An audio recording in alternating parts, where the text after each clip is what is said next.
تو ہمارا کام کیا ہے؟ ہم نے فالو کرنا ہے حسین کے راستے کو، نہ کہ حسین کے نام پہ ہم نے ماتم کرنے ہیں. حسین کا راستہ کیا ہے جس کو ہم نے فالو کرنا ہے؟ اب میں چند چیزیں آپ کو بتاتا ہوں. سب سے پہلا سبق جو ہمیں کربلا میں ملتا ہے کہ عزت اور دین، ایک طرف دنیا ہے. دیکھو اگر حضرت حسین رضی اللہ تعالیٰ عنہ ابن زیاد کے ہاتھ پہ جا کے بیعت ہو جاتے، آپ کیا سمجھتے ہو بے تحاشا مال و دولت حضرت حسین پہ خرچ نہیں کرتا کیا وہ؟ جب ایک بڑا آدمی کسی کے ہاتھ پہ بیعت ہوتا ہے تو اس کو بھی تو فائدہ ہوتا ہے نا اس سے. اور کیا حضرت حسین کو یقین نہیں تھا کہ کربلا میں شہید ہو جاؤں گا؟ فتح اور نصرت کی اسباب کی دنیا میں کوئی امید نہیں تھی، مگر آپ نے اہل بیت کو کربلا میں رسوا کرنے پر عزت کی موت کو ترجیح دی ہے. آج اگر آپ میں یہ ظرف ہے کہ آپ عزت کی موت کو ذلت کی زندگی پر ترجیح دیتے ہو تو پھر آپ حسینی ہو. نہیں یہی بات میرا خیال ہے سمجھ. سیدنا حسین کی سخاوت کے واقعات ہیں. سیدنا حسین باغی نہیں تھے رضی اللہ عنہ. پھر جو اہل بیت کا طرز عمل کیا تھا، محرم میں کیا کیا ہو رہا ہے میں آپ کو بتاتا ہوں. ان میں سے کوئی بھی عمل نہ ہمیں قرآن سے ملتا ہے نہ صحابہ سے ملتا ہے ہمیں. تو ما انا علیہ و اصحابی جو جنتی فرقہ ہوگا اس کی جو علامتیں ہیں، تو جب آپ ان علامتوں کے خلاف چلو گے، صحابہ اور تابعین کو فالو نہیں کرو گے، تو آپ پھر اپنے آپ کو سنی کہنا چھوڑ دو. آپ بتاؤ مجھے اسلام میں کوئی مہینہ منحوس ہے؟ بولو نا، کوئی مہینہ منحوس ہے؟ تو آپ محرم کو منحوس کیوں کہتے ہو؟ لوگ مجھے کہتے ہیں مفتی صاحب فرقہ واریت پھیلا رہے ہیں. دیکھو فرقہ واریت جب پھیلا رہا ہوں جب میں کسی فرقے کے خلاف آپ کو کر رہا ہوں. میرے بیان شیعہ لوگ بھی سنتے ہیں، ملتے بھی ہیں. بہت دفعہ ایئرپورٹ پہ ملاقات ہوئی، بڑی عزت سے ملے، میں شیعہ ہوں لیکن آپ سے محبت کرتا ہوں. یہاں مسجد میں بھی آتے ہیں. میں نے کبھی کسی پہ طنز نہیں کیا. اس لیے میں بار بار کہتا ہوں جو شیعہ کا مذہب ہے اس کو کرنے دو. وہ سبیلے لگاتے ہیں، آپ ان کو مت چھیڑو، جا کے تنگ نہ کرو ان کو. وہ ماتم کرتے ہیں، آپ ان کو مت چھیڑو. وہ نوحے کرتے ہیں، وہ نوحے پڑھتے ہیں، آپ ان کو مت چھیڑو. لیکن آپ اپنی پوزیشن واضح کرو کہ آپ شیعہ ہو یا آپ سنی ہو. آپ تو ایک طرف ہو جاؤ نا. محرم میں اگر آپ مرثیے لگا کے گھوم رہے ہو گاڑیوں میں، اٹ مینز آپ سنی نہیں ہو. آپ نبی صلی اللہ علیہ وسلم کی حدیث ہے ہمارے پاس، ہم اہل سنت والجماعت ہیں، ہم سنت کو فالو کرتے ہیں. تو سنت کیا کہتی ہے؟ میتوں پہ گریبان چاک کرنا، میتوں پہ چیخ و پکار کر کے رونا. آپ نے فرمایا لیس منا، وہ ہم میں سے نہیں ہے. اور اس عمل پہ آپ صلی اللہ علیہ وسلم نے لعنت فرمائی ہے.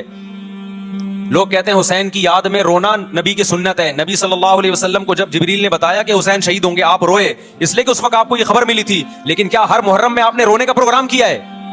یا صحابہ کو بیٹھ کے باقاعدہ رلایا ہے آپ نے؟ کیا ہو گیا بھائی؟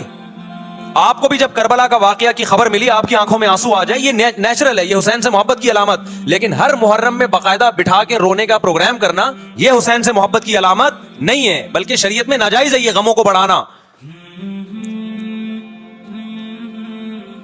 یہ کہاں سے جائز ہو گیا؟ حضرت عثمان بھی تو شہید ہوئے تھے، نبی صلی اللہ علیہ وسلم کے داماد تھے. ان کی یاد میں آپ رونے کو سنت کیوں نہیں کہتے؟ ہماری نظر میں حسین کا قتل بھی بہت بڑا ظلم اور سیدنا عثمان کا قتل بھی بہت بڑا ظلم تھا. دونوں مظلوم تھے، دونوں مظلوم شہید تھے. ہمیں دونوں کی شہادت پہ غم ہے، لیکن ہم اس غم کو مناتے نہیں ہیں. اسلام میں غم منانا سنت نہیں ہے. دیکھو جعفر طیار رضی اللہ عنہ، نبی کے چچا زاد بھائی، اہل بیت، جب آپ صلی اللہ علیہ وسلم نے ان کو لڑائی کے لیے میدان جنگ میں بھیجا، رومیوں سے لڑائی تھی. حضرت جعفر طیار کی 4 بیویاں تھیں. جب نبی صلی اللہ علیہ وسلم مسجد نبی میں بیٹھے، آپ کو فرشتوں نے اطلاع دی کہ جعفر طیار شہید ہو گئے. آپ صلی اللہ علیہ وسلم کی آنکھوں سے آنسو. یہ آنسو اس وقت نکلے جب عین شہادت کی اطلاع ملی ہے. اس وقت آنسوؤں کا نکلنا محبت کی علامت ہے. آپ نے صحابی رسول کو بھیجا کہ جاؤ آپ کی زوجات کو، بیویوں کو جا کے خبر دو کہ جعفر طیار شہید ہو گئے. کیا قربانی تھی صحابہ کی. آپ ایسے جوان تھے جعفر طیار، خوبصورت جوان. غزوہ بدر میں جب مشرکین مکہ نے یہ نعرہ لگایا کہ حل میں مبارز، 3 سردار آئے, انہوں نے کہا پہلے تمہارے اندر سے 3 بہادر آئے, ہم سے لڑیں. دیکھو عربوں میں یہ ہوتا تھا کہ جب جنگ کے لیے 2 فوجیں آمنے سامنے کھڑی ہوتی تھی تو پہلے دونوں طرف کے بہادر ترین لوگوں کی لڑائیاں ہوتی تھیں کہ جب تک دونوں میں سے ایک قتل نہیں ہوگا لڑائی شروع نہیں ہوگی. تو آپ کو پتا ہے کہ اس میں بہادر ترین لوگ نکلیں گے نا جو لڑنا جانتے ہوں. مشرکین مکہ کی طرف سے 3 یا 4 بڑے بڑے سردار آئے لڑائی سے پہلے, بدر میں لڑائی سے پہلے. انہوں نے نعرہ لگایا حل میں مبارز, کوئی ہے تم میں جو پہلے ہم سے لڑے. یعنی ادھر سے ہم 3 ہیں تو ادھر سے بھی کتنے چاہیے, 3 بندے. ادھر سے انصار صحابہ آئے. مشرکین مکہ نے کہا لیسو بی اکفائنا, یہ ہمارے جوڑ کے نہیں ہیں, قریشی ہاشمی چاہیے ہمیں, ہمارے نسب کے لوگ ہونے چاہیے. تو ادھر سے نبی صلی اللہ علیہ وسلم نے حضرت علی کو بھیجا اور حضرت جعفر طیار کو بھیجا. جن صحابہ کو بھیجا ان میں حضرت جعفر طیار بھی تھے. حضرت جعفر طیار رضی اللہ تعالی عنہ اور سیدنا علی مقابلے میں غالب آ گئے. خوبصورت صحابی, نجاشی کے سامنے آپ نے تقریر کی ہے, ہجرت کی ہے نا جب حبشہ کی طرف, تو نجاشی نے پوچھا جعفر طیار سے کہ تمہارے پیغمبر جو کلام لے کر آئے ہیں وہ سناؤ. حضرت جعفر طیار رضی اللہ تعالی عنہ نے سورہ مریم پڑھنا شروع کر دی.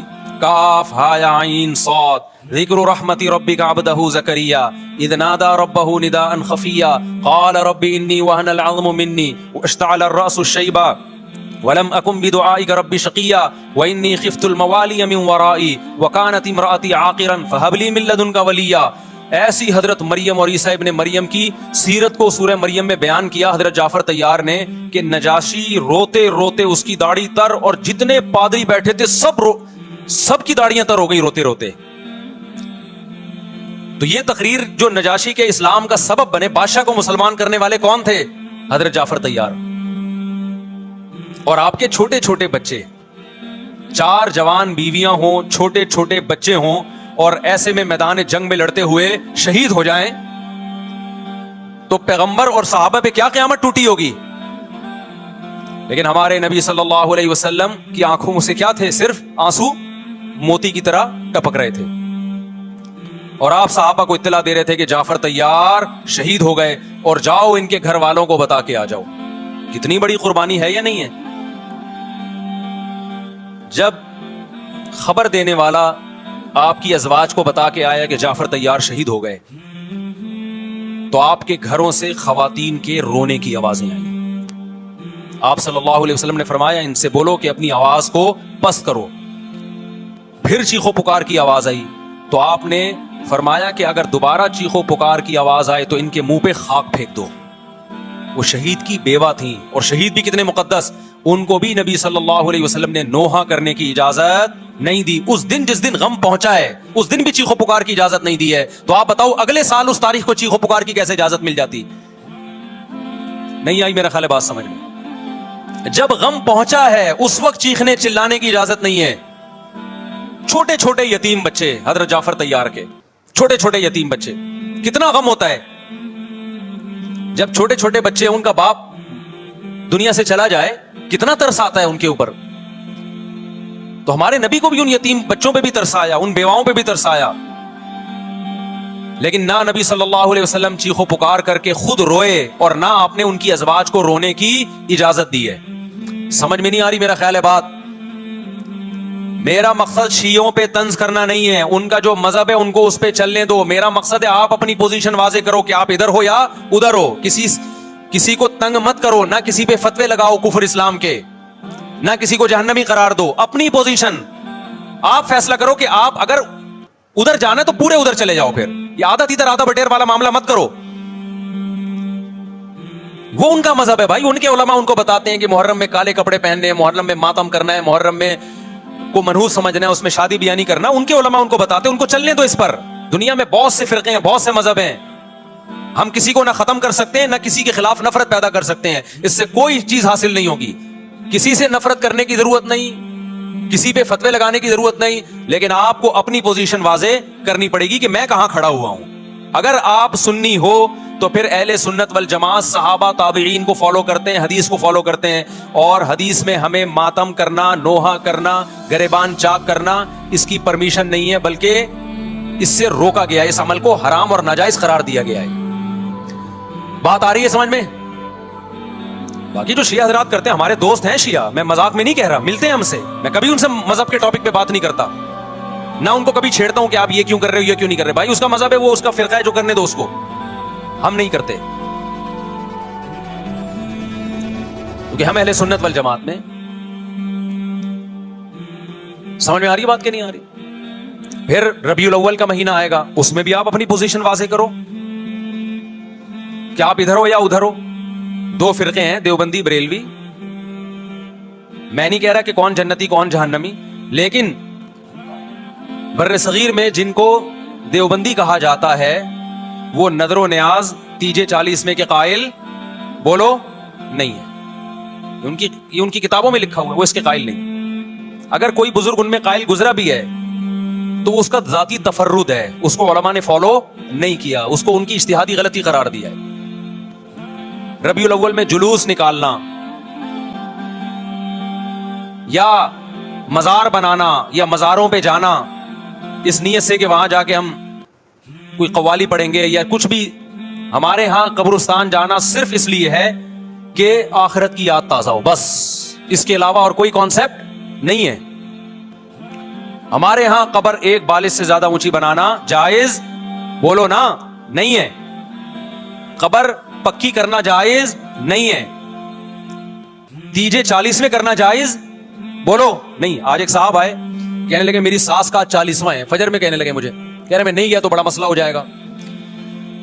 میں نے کہا بھائی ایک فیصلہ کرو، گرین چینل یا وائٹ چینل، ایک طرف ہو جاؤ بھائی، کیونکہ وائٹ چینل میں یہ جائز نہیں ہے، نہ 40واں نہ تیجا ہے. اب لوگ مذاق اڑاتے ہیں مر گیا مردود نہ فاتحہ نہ درود. بھائی کچھ بھی کہتے رہو تو پھر پورے ادھر کو ہو جاؤ، یا تو پورے وائٹ ہو جاؤ یا پورے کیا ہو جاؤ، پورے گرین ہو جاؤ. پھر تیجا بھی کرو، 40واں بھی کرو، برسی بھی کرو، اور پھر اس کے بعد جھنڈے بھی لگاؤ ہرے رنگ کے. میں نہیں کہہ رہا دیوبندی صحیح ہے یا بریلوی صحیح ہے، دیکھو میں یہ بحث نہیں کر رہا، میری بات کو غلط نہ لے کے جانا. میں کہہ رہا ہوں آپ اپنی پوزیشن واضح کرو، صحیح غلط تو اگلا مرحلہ ہے. آپ کیا ہو، آپ کو تو یہ نہیں پتا چل رہا. آپ ربیع الاول میں ہرے جھنڈے لے کے گھوم رہے ہو، رمضان میں آپ وائٹ چینل بنے ہوئے ہو، محرم میں آپ بلیک چینل بنے ہوئے ہو، تو پتہ ہی نہیں چل رہا تو ہے کیا بھائی. جب 73 فرقوں میں ایک جنتی ہے تو ایک کو فالو کرو نا جس کو جنتی سمجھتے ہو. اگر آپ سمجھتے ہو کہ بلیک چینل یا شیعہ فرقہ جنتی ہے تو پورے شیعہ ہو جاؤ بھائی. اگر آپ سمجھتے ہو بریلوی فرقہ جنتی ہے تو پورے بریلوی ہو جاؤ. تو جس کو سمجھتے ہو وہ بن جاؤ، لیکن پورے بنو، ادھورے مت بنو، آدھا آدھا نہ لو. بات سمجھ میں آ رہی ہے؟ میں پھر بتا رہا ہوں، نہ میں کسی کو جنتی کہہ رہا ہوں نہ جہنمی. میں یہ نہیں کہہ رہا دیوبندی جنت میں جائیں گے یا بریلوی جائیں گے یا شیعہ جائیں گے، یہ تو اللہ فیصلہ کرے گا. ہم تو وہ کریں گے جو ہماری کھوپڑی میں آ رہا ہے. ہماری کھوپڑی میں یہ آ رہا ہے کہ